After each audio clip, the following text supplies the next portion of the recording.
Yes, you lucky people, it's another edition of Keep Britain Biking, powered by Devitt Insurance. And what are we doing today, Alan? Well, for a start, I've got some sunglasses on. Why are you wearing the sunglasses, Alan? Because it's proper hot today. It's like the hottest day of the year so far, I think. So I've got my motocross helmet, which is my top tip for staying cool. Loads of cooling airflow, but you still got a chin bar in case you smash your face into something. And I've got the fashionable net jacket for the cooling breeze all the way through me. So it's proper hot. It's going to be like 35 later or something. So we don't want too intense a motorcycle experience today, I don't think.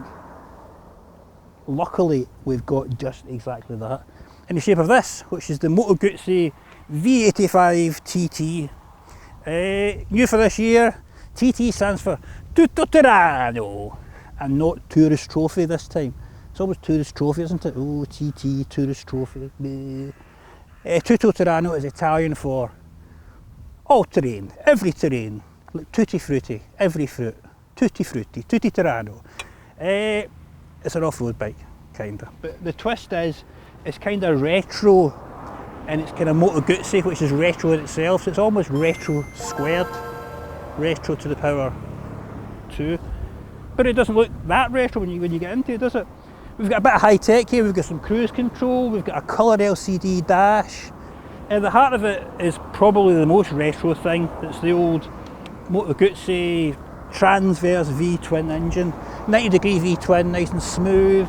They've been building them since about 1827. It was originally a water pump for the Italian army or something, some rubbish like that. But it's come on a long way since then. Quite a good little engine this. It's got 84 horsepower, I think. All the modern bells and whistles, ride-by-wire, which lets you have the cruise control, Euro 4, Euro 5 emissions, all that kind of stuff. We've kept the shaft drive, which is a fine, I think. You know, BMW have done good work with shaft drives, with a paralever back end and all that. This isn't as high tech as that. It's just got the single monoshock on the other side. So we'll see how that feels on the road when we're going. So we're out, sunny day, we're in the wilds of Epsom, and we're going to go for a bit of a run, me and John the man, and see how she goes. Let's do that now. There are things I like a lot. I like the brakes. I quite like the quirkiness of the dash and the switch gear. You know, it's got some useful features. The cruise control is great. I think if you spend a bit extra money, you get a little ECU, which lets you connect your mobile telephone to the dashboard via the wonders of Bluetooth. So that could be a handy thing. Price, I think it's between 10 and 11 grand depending on the paint. There are fancy paint jobs. This is the sort of quite plain basic single paint job. They do a great red and yellow one which looks like Ronald McDonald. That's the one I would have if I was getting one. Yes, it's not super cheap, but I think for that money you get quite an interesting little bike. You know, it's not run-of-the-mill stuff. If you just want a standard Japanese type motorbike, this isn't it. This has got a bit more. This has got something different. It's got a bit of style, a bit of heritage, a bit of panache, I would say. So it's definitely one for those that like something a bit different.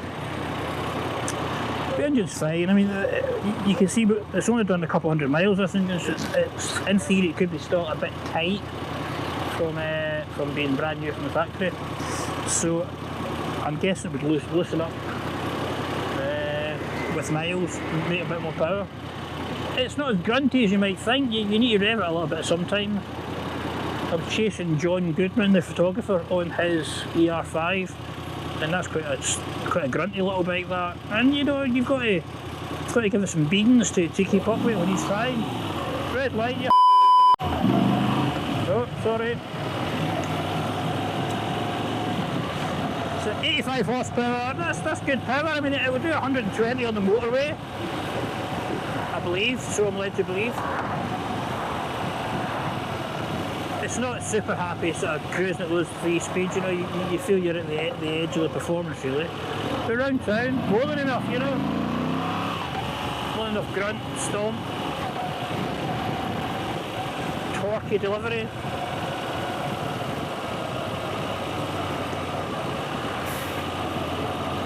Quite comfortable as well. You know, there's only we've only got a small windscreen. It's not really got a fairing as such, and that the windscreen is adjustable with tools. You need to loosen a couple of bolts, and you can rotate it backwards and forwards a bit to suit yourself. So that's quite useful. If you put a top box of luggage on it, you know, it would be a great little lightweight tourer, I would say.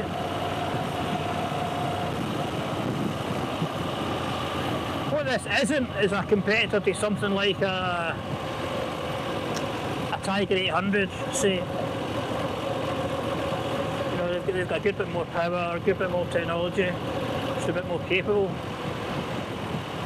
So we've had a nice couple of days on this bike actually. It's been sunny, it's been hot, too hot actually. It was the hottest day of the year yesterday, but the weather's turned and it looks like we're going to get some rain and thunderstorms, and it's time to take the V85 TT home back to its Italian base, where it shall be rubbed with olive oil and parmesan and fed pasta and panettone to revive it for its next job. Quite enjoyed this bike actually. It's not got millions of horsepower, it's not got millions of fancy bits in the chassis, it's just everything on it is just pretty good, you know. Good brakes, good Brembo brakes, we like those. That's the police coming, they've heard. Good Brembo brakes, they work really well, you know. And the suspension, long travel suspension, you know, the fork's got, you know, separate spring and damping functions, you know, it just works well. Didn't do any off-road riding on it. I'm not sure how many of these will do any serious off-roading. If they do, on your own head be it kind of thing. You could put tyres on it and have a go, but I'm not sure that's its raison d'etre. The technology is good, the LCD dash is good, the cruise control is good, the switch gear is always just easy to get a hold of and work out in your head. Nothing complicated there at all. It's comfy, you know, 100 miles on the motorway, easy, you know, just fire through.